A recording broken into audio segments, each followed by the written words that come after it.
The WNBA All-Star weekend is upon us, and the Las Vegas Aces are rolling deep into Chicago with 4 All-Star selections. A'ja Wilson, who will be co-captaining with Sylvia Fowles of the Minnesota Lynx, Kelsey Plum and Jackie Young joining her as starters, and Dearica Hamby has been named a reserve. Joining me now is Andy Yamashita, who has been on the Las Vegas Aces beat all season long for the Review Journal. Andy, to say that this team has been impressive kind of feels like an understatement early on in the season. What have you seen from this team that has made them so good so far and has them at the top of the WNBA Western Conference standings? Yeah, the Aces are really riding on their dynamic starting lineup. The starting 5 are playing more than basically any 5 players in the league right now, and they're proving to be one of the best 5 out there.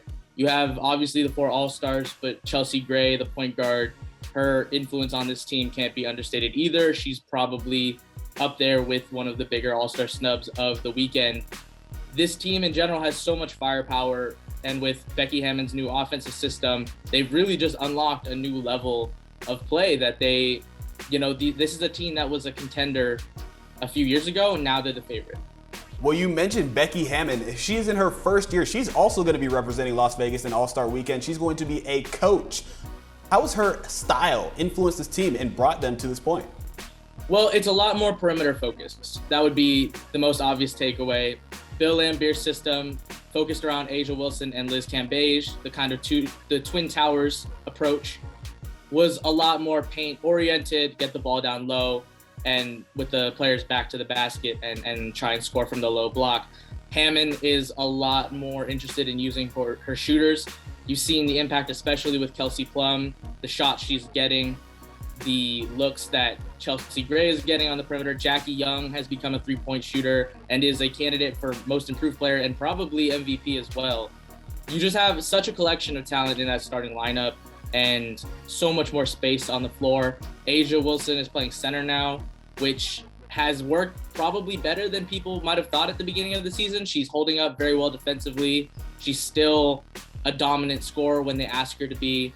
When the Aces offense is clicking well, it looks almost unstoppable at times. They had the huge comeback loss to Chicago where the Sky came back from a 28-point deficit, but that first quarter where they scored 41 points, the Aces looked like they could beat any team on the planet on any day. So it's really about finding that consistency, because when this team's offense is clicking, when Hammon's offense is working the way she wants it to work, which is being unselfish, moving the ball, finding open shooters, this team looks like it can go as far as they determine they want to. Yeah, well, you talk about how good they can be and how good they've looked when they're really clicking. However, in recent weeks, we've kind of seen them stumble a little bit. What do you think is contributing to this lull in the season as we approach All-Star Weekend? I think there's a couple factors in it. First off, Becky Hammon has talked a little bit about the fact that early on, people didn't know how they were going to play. Everyone knew Hammon's system was going to look a lot different than Bill Laimbeer's. This is Becky's first coaching job. No one knew exactly what it was going to look like. And so she said early on, they caught some teams out. They were faster than everyone expected. They were shooting the ball a lot more than people expected. So I think that now teams understand a little bit more about what the Aces want to do. But if you ask the players, I talked to A'ja Wilson, Raquana Williams, Kelsey Plum about this earlier. They think that this recent slump in form is more down to them than it is down to what opponents are doing against them. They think they've gone away from some of the things which made them successful early, things like moving the ball, things like discipline on defense. That's been a huge point of influence for them going into the All-Star break. Chelsea Gray consistently says that live ball stops are a huge part of this offense because they love to get out and run in transition. Dearica Hamby might be one of the most effective transition players in the league. And if she's not getting opportunities on the break, you're missing out on possibly 8 to 11 points per game if you're not disciplined on defense and getting the stops you need to get. I think it's been especially obvious against bigger teams when they're not locked in on defense. They don't hold up as well. You need to be able to run bigs off the floor, especially when you're as small as the Aces.